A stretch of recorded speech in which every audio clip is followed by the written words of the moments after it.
गं गं गं गं गं गं गं गणपते नमः। राजा चित्रांगद का दृष्टांत वर्णन।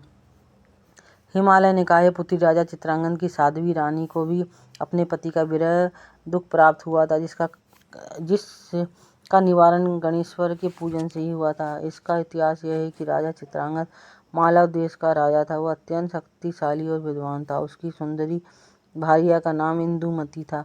वह राजा एक दिन शिकार खेलने गया था। विभीषण अरण्य में एक राक्षसी ने उसका सामना हो गया। वो राक्षसी राजा पर आसक्त हो गई।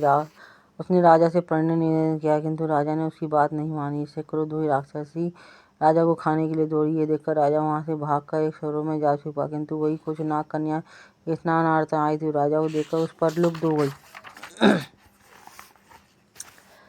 गई और उसे बलपूर्वक अपने साथ पाताल लोक ले गई और उससे प्रणय निवेदन करने लगी। है पार्वती, राजा ने उनका प्रस्ताव अस्वीकार कर दिया। इससे वे नाग कन्याएं भी रुष्ट हो गई। उन्होंने राजा को बंधन में डाल दिया। उधर रानी इंदुमती पति के न लौटने से बड़ी चिंतित हुई। उसने राजा के वियोग में अच्छा भोजन एवं आभूषण आदि का भी त्याग कर दिया और दिन रात रोती रहती। एक दिन भ्रमण करते हुए नारद जी वहां आ पहुंचे। उन्होंने रानी की अधिक व्याकुलता को देखी तो दयापूर्वक बोले, महारानी, इस विपत्ति से छुटकारा पाने का उपाय तुम्हें बताता हूँ, सुनो। भगवान विघ्ननाथ समस्त संकटों को दूर करने में समर्थ हैं। तुम उनका पूजन करके एक मास तक उनके एकाक्षरी मंत्र का जप करो। इस अनुष्ठान से तुम्हारी कामना अवश्य पूर्ण हो जाएगी।